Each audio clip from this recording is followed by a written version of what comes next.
Ano to? May cover up. Yung mga substandard projects ang issue dito. Mga anomalous projects ang issue dito. Panagutin natin ang dapat managot.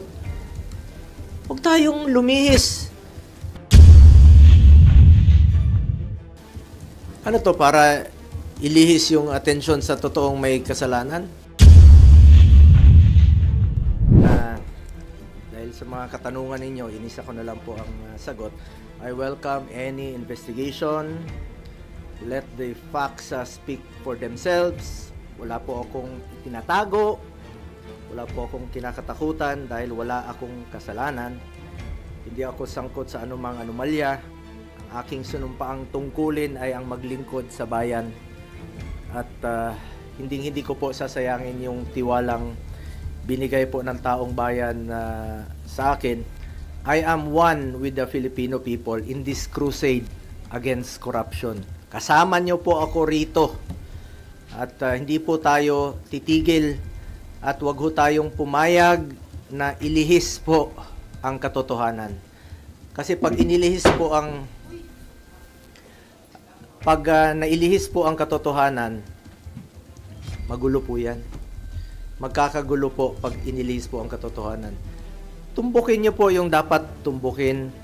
Hanapin niyo po yung dapat hanapin. Yun talagang mga totoong buhaya. Yung mastermind talaga. Bakit i-atras ngayon? With all due respect to the Ombudsman, sinusuportahan po natin lahat ng investigasyon. At isa po ang aking masasabi, I do not know the Discayas. Hindi ko po kilala. In fact, nung hearing, nung mga nakarambuan dito sa Senado, tinanong ko sila, ang mga Diskaya. Tinanong ko sila, meron ba kayong joint venture with the CLTG? Yes. Tapos na ba?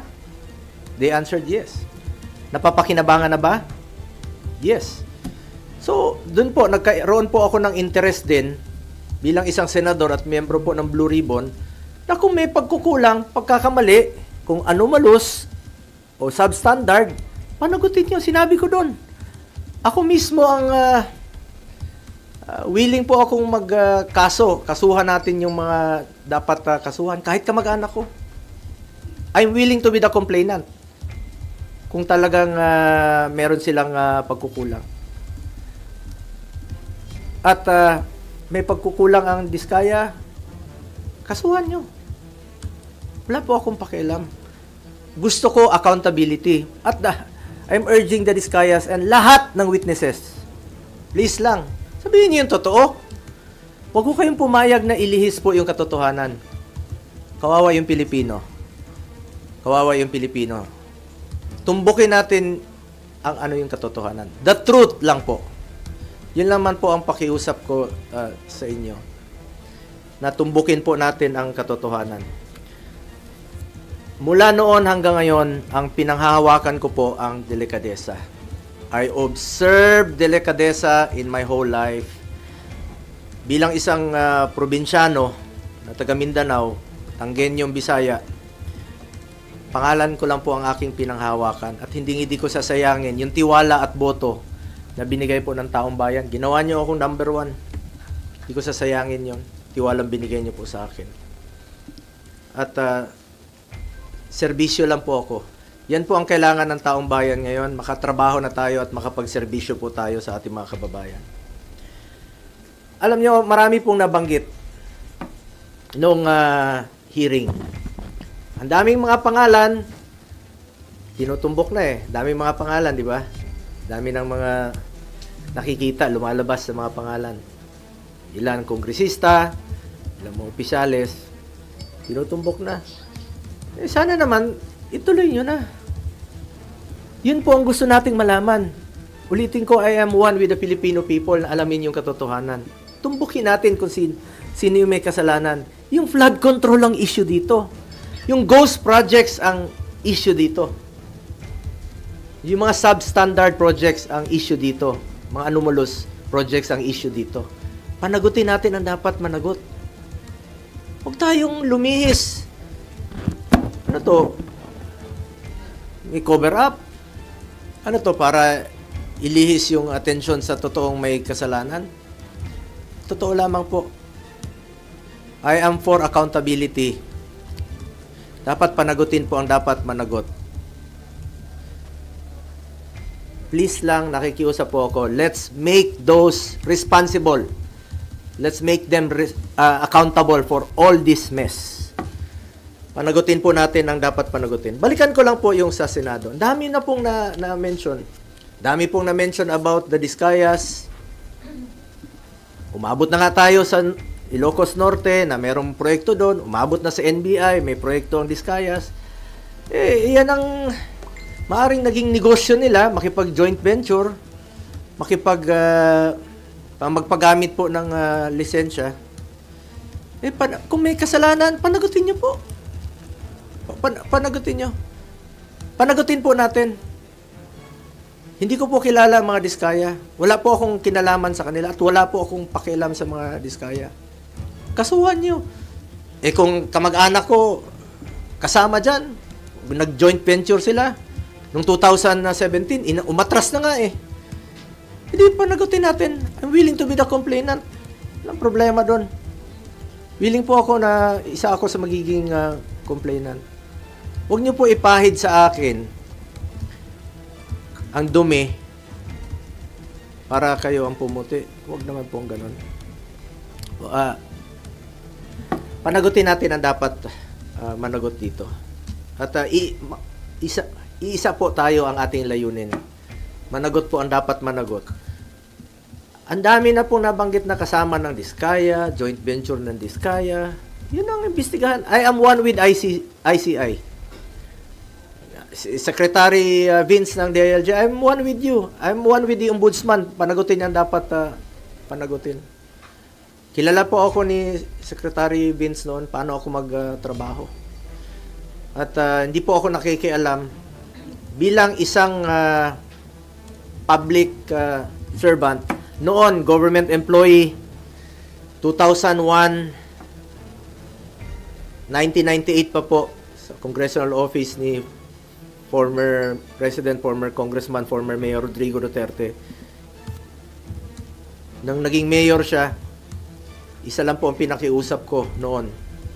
Sabi ko, pag pumasok yung kamag-anak ko sa government transaction sa City Hall, I will resign.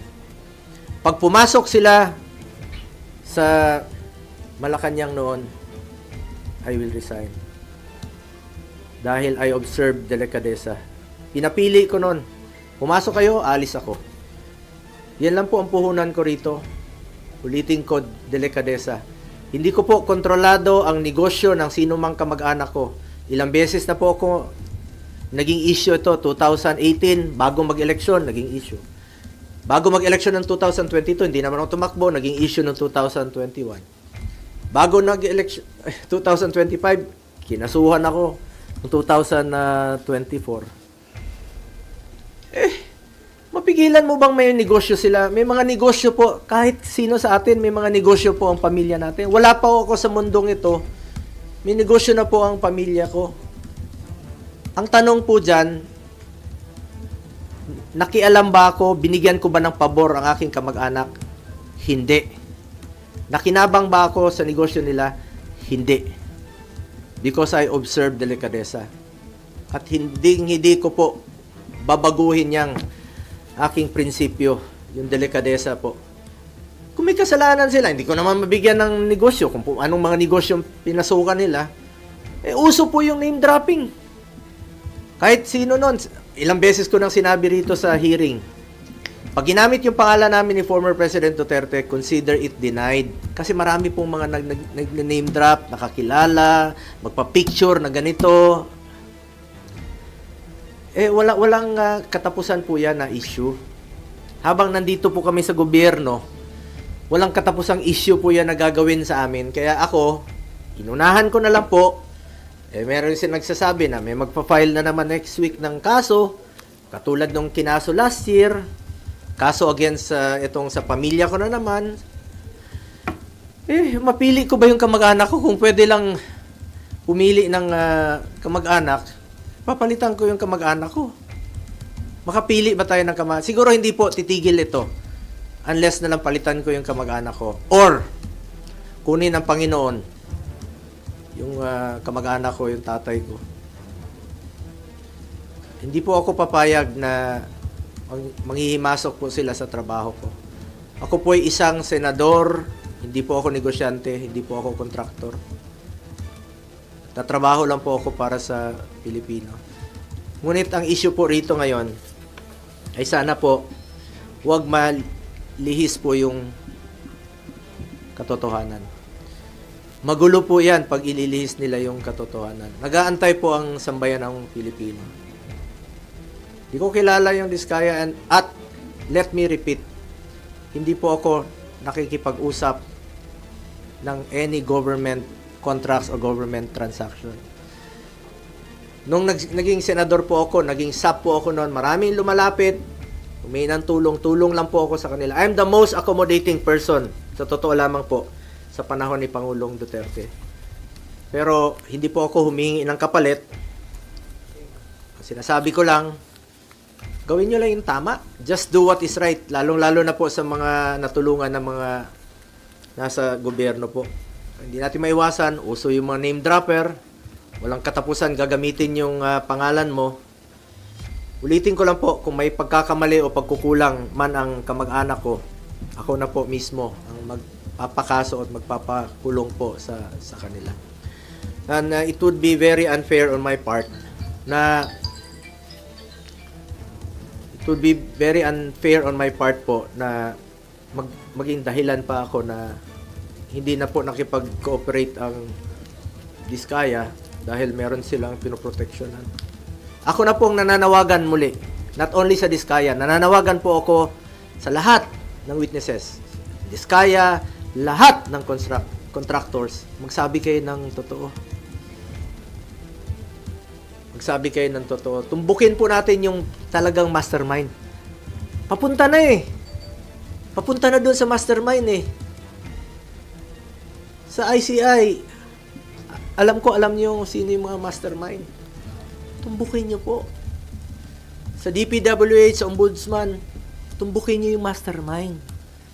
Sino po yung mga nasa likod nito? Nag-aantay po kami. Nag-aantay ang Pilipino na meron pong mapanagot. Umaatras na ngayon. Paatras na ng paatras. Katapusin ko lang po. Uso kasi ngayon eh.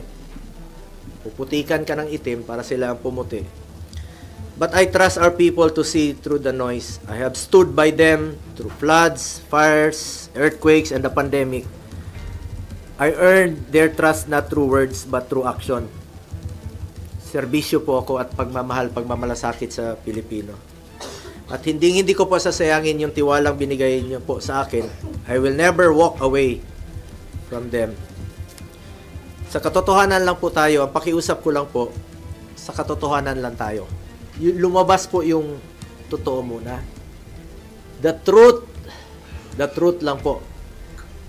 Ilabas niyo po yung katotohanan. Yan po ang pakiusap ko sa ICI, Secretary Vince, at sa lahat po ng nag-iimbestiga. Doon lang po tayo sa katotohanan. Huwag na tayong paikot-ikot pa. Huwag natin ilihis ang katotohanan. Huwag niyo pong lokohin ang Pilipino. Tumbukin po natin ang dapat tumbukin. Anong kinalaman ko dyan sa 2017? Kung meron mga joint venture sila, please check. Imbestigahan nyo po. Panagutin nyo, kasuhan nyo. Willing po ako maging complainant. Kung may mga pagkukulang, willing po ako. Kesa naman papaikot-ikot pa natin. Kasi expect it na hindi lang po ito ang mangyayari. May mga gumagalaw na puwersa para iikot po yung katotohanan. Para hindi mapanagot. Nandun na eh. Klarong-klaro na dito. Nag-imbestiga na tayo dito sa sa Blue Ribbon Committee. Marami nang lumalabas. Ang dami-daming mga kongresista na sila mismo ang kontraktor. Sila mismo. Congressman talaga na kontraktor. Yung kontraktor talaga. Sila mismo. Kung layo ko dyan, kinalaman ko dyan, pigilan mo ba magnegosyo yung mga tao, mga kamag-anak? Hindi natin mapigilan. Basta walang kalokohan. Ayaw ko po ng kalokohan. Ever since, ayaw ko po ng kalokohan.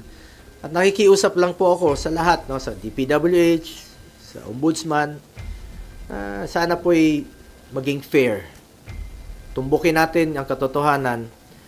At sana naman po, wag naman po akong gawing dahilan na hindi mag-cooperate dahil merong tinatago at pinoproteksyonan. Ako na po ang nagsasabi. Ako po ang nagsasabi. Please lang, sabihin niyo po ang katotohanan. Katotohanan lamang po. Ilabas niyo po yung katotohanan. And let me repeat, hindi ko po kilala yung mga Diskaya. Balikan ko yung joint venture na trabaho nila. Tingnan nyo kung tapos na. Napakinabangan naman ng taong bayan. Kung napakinabangan, may COA po. Trabaho ng COA yan to check kung tapos na po at napapakinabangan. At meron bang problema. Kung may problema, kasuhan nyo po. Please. Ako na po nagsasabi, kasuhan nyo po. Po akong kinalaman dyan. Wala po akong pakialam dyan sa kahit na anong negosyo. Naka-focus lang po ako sa trabaho ko bilang senador. Sir, there are claims that the Diskayas might be protecting you. You already said you don't know them, but is there any reason they could be protecting you at this time? Sabi ko nga, sabihin nilang totoo eh. Ako na po ang nagsasabi sa Diskaya, sabihin niyo yung totoo. Kasi biglang nalihis yung objective dito, ang tinutumbok natin dito, sino yung mga buhaya? Tinutumbok natin sino yung mga buhaya talaga, malapit na eh. Lumalabas naman eh. Yun ang hanapin niyo, panagutin niyo, kasuhan niyo. Eh ngayon, bakit kayo atras? Ang layo eh. Ang layo ng inatrasan niyo, parang cover up na ang nangyayari. Tumbukin ninyo yung mastermind. Ang issue dito yung flood control at yung mga ghost projects. Bakit aatras ka ngayon? Kaya ako nananawagan sa lahat ng mga witnesses, magsabi kayo ng totoo. Wala kayong dapat itago. At wala silang dapat proteksyonan sa akin dahil wala po akong kinalaman. Hindi ko naman sila kilala. Hindi naman po ako nag-i-involve sa any government transactions. Di po ako nakikialam dyan. Wala pong makakapagturo na may kinausap po ako, nakisali ako sa any government transactions. Senador po ako. Trabaho lang po ako dito, nagsiservisyo lang po ako sa taong bayan. At hindi ko nga sasayangin yung tiwalang binigay ko po. Hindi ko sasayangin tiwalang binigay nyo sa akin. Mas problema tayo ngayon, mas gugulo ang bayan pag ilihis nyo po ang katotohanan. Marami pong nag-aantay sa ngayon. Malaman yung katotohanan at matumbok ang may kasalanan at may pananagutan dito sa mga ghost project, dito sa mga flood control projects po. But sir, would you be willing to cooperate with DPWH, Ombudsman, ICI with the investigation? Sabi ko nga, willing pa akong maging complainant eh. I'm willing na maging complainant kung meron po may kasalanan dito. Sabi ko, kahit kamag-anak ko, I don't care. Kung may kasalanan sila, kasuhan sila, ako pa maging complainant. Pag may pagkukulang sila, substandard, pagkukulang, panagutin sila. So, wag lang pong paatras yung investigasyon. Since ito kaya nagpapalayo pala yung binabalot yung malapit. Alam naman ng taong bayan, sabi ko nga, paakyat na eh. Lumalabas na sa mga hearings dito, sa investigation. Alam naman natin kung sino yung mga nagpupondo, sino yung mga totoong mga contractor, sino yung mga involved sa anomalous projects. lumalabas na yung katotohanan paakyat na paakyat Habang paakyat, inililihis po sa katotohanan, umaatras, binabalik sa administrasyon ni former President Duterte na wala naman pong basihan. Hindi ko naman sinasabi na perpekto yung administration ni former President Duterte noon. Pag may nababalitaan siyang involved sa corruption, tinatanggal naman niya. Hindi ko sinasabing perpekto. Ngunit ito ngayon, nandito yung malala 22 to 25. Nandito yung malala. Hindi naman puputok yan kung hindi malala Sa tingin niyo target po kayo? You're being targeted. Sigurado. Kasi sabi ko nga, unti-unti na kaming ni-eliminate. Pag-identified with the past President Duterte, ni-eliminate. Taong bayan na po ang humusga. Alam nyo naman kung sino yung nagtatrabaho. Alam nyo naman kung sino yung nagsiservisyo lang ng tama. At alam nyo po kung sino yung talagang totoong nagmamalasakit at nagmamahal sa Pilipino. Sir, para po sa inyo, yung announcement po ng investigation dun sa CLTG ay panglilinis lang. Yes. Bakit? Ang layo binuksan ko na yan dito. Ako na nga mismo Tinanong ko na nga sila. Di ba tinanong ko na sa hearing? First hearing po ng Blue Ribbon Committee, isa yan sa aking unang tinanong. Naging transparent po ako. Una kong tinanong yan. Sabi ko, sa inyo, meron kayong joint venture? Yes. Tapos na? Yes. Napakinabangan? Yes. After 2 months, babalikan mo, tas sasabihin mo na hindi na nag-cooperate, pinoprotect siya. Open nga yun. Andyan bukas po yun sa hearing sa Senado. Sabi ko, willing po ako to cooperate. Willing po tayo malaman ang katotohanan. And willing po ako na ako pa maging complainant dito kung kakailanganin. Kahit kamag-anak ko, kasuhan nyo, kung meron silang kasalanan at may pagkukulang yung kanilang mga trabaho. Let me repeat, wala pa ako sa mundong ito, hindi pa ako pinapanganak, may mga negosyo na po ang pamilya ko. Hindi pa ako senador, may mga negosyo na po yan. At for the record, retired na po yan. 2019, may facts dyan, may katotohanan dyan. Retired na po yan, 2022, 2019, hindi na po sila involved. Ngayon ko nga lang na-discover recently, nung nabuksan po yan dito sa hearing, kaya ako na po mismo nag-research. Importante, hindi siya anomalous. Importante, wala siyang kalokohan. Sabi ko nga, expected ko na po ito at wala pong katapusan ito hanggang hindi ko palitan ang kamag-anak ko o hindi sila kunin ng Panginoon. Based on your research, wala kayong nakitang anomalous doon sa company ng tatay niyo po, tama? Opo. Sir, sino yung retired? Yung license nila. Yung license So nila. they're not operating anymore? Yes, no more. Since when? Ito, last po yata nila is 2019 at officially 2022 retired na po sila. As in retired na, parang wala na, parang sinara na po talaga noon pa. At parang tinapos na lang po yata nila yung kanilang trabaho noong 2019. At hindi na po sila nila ginagamit. Alam niyo itong Diskaya, uso yung ginagamit yung lisensya. Uso yung joint venture noon kahit saan po. Kahit sabi ko, umabot na nga ng Baguio, umabot ng NBI, umabot ng Ilocos Norte. Ang daming dapat tingnan na lugar, Mindoro. Bakit ka atras doon sa 2017 sa Davao? Hindi naman flood control, hindi naman ghost project, hindi naman anomalous. Bakit mo atrasin doon? Para lang idawit yung pangalan ko. Sabi ko, unfair nga. Unfair na atras ka. Yan, sadyang inililihis nga yung issue. Sana po, fair lang po. Ako, nirespeto ko po ang ating ombudsman, nirespeto ko po ang DILG, ng DPWH, nirespeto ko po ang ombudsman, nirespeto ko po ang ICI sa kanilang mandato at willing tayo to cooperate. Basta tumbukin po yung katotohanan.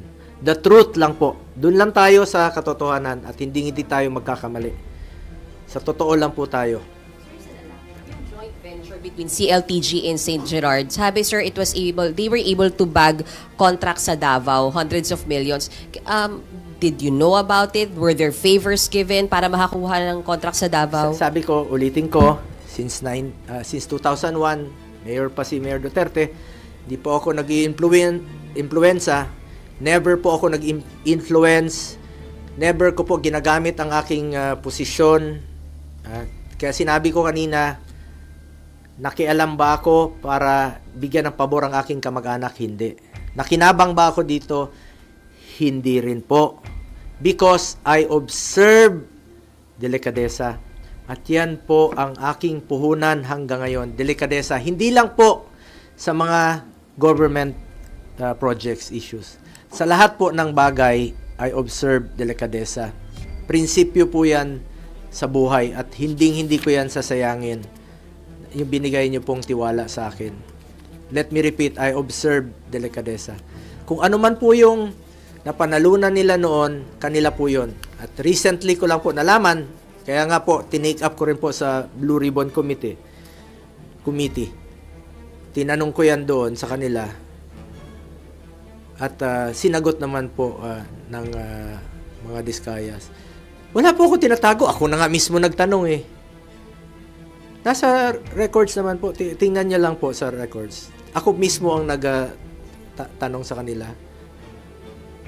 Sino yung tingin mo naglilihis ng issue para mapunta? Alam naman natin pag kasi meron nang natutumbok eh. Meron na pong natutumbok na mga tao sa taas, yung mga involved talaga rito. Yun po ang I'm sure isa sa mga rason na inililihis na po ang issue. But I'm appealing sa mga kababayan natin, kapwa nating Pilipino, please, wag ho tayong pumayag. Wag ho tayong pumayag na lokohin po tayo. Wag ho tayong pumayag na ilihis po yung totoong issue rito. Yung mga flood control, yung mga ghost projects, yun po ang tumbukin dapat. Kung sino po yung may kasalanan, panagutin po natin. Yun ang dapat tumbukin. Ulitin ko, wag niyo pong ilihis ang katotohanan dahil magulo na po ang ating bayan, mas lalong gugulo po. I am one with the Filipino people in this crusade against corruption.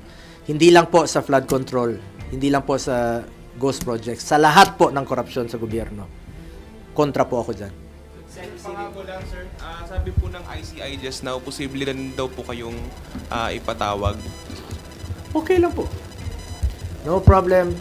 Kung ano yung sinabi ko sa inyo rito, very much willing po ako na magsalita. Willing to cooperate. Willing po akong sabihin sa kanila yung totoo. Ayon po sa aking nalalaman. Malinis po ang aking konsensya. Sir, hindi ba welcome move po para sa inyo to na i-investigahan na rin ngayon ng DPWH, hindi lang yung administrasyon po Bongbong Marcos, kundi pati yung Duterte administration? Kasi sabi niya sa interview kanina sa ICI ay wala siyang sisinungaling. Oo, lahat naman po. Lahat naman dapat imbestigahan dito. Ang ibig ko sabihin dito, tinutumbok na natin dito yung malala eh. Mga recent na 2022 to 2025. Nandito po yung malalang korupsyon. Pero lahat naman dapat imbestigahan. Pwedeng balikan ng previous administration. Even before pa. Before President Duterte's time, pwede rin nilang imbestigahan kung meron pong anomalous. And sinusuportahan ko po yan. Katotohanan po ang gusto nating malaman po rito. The truth po, the truth.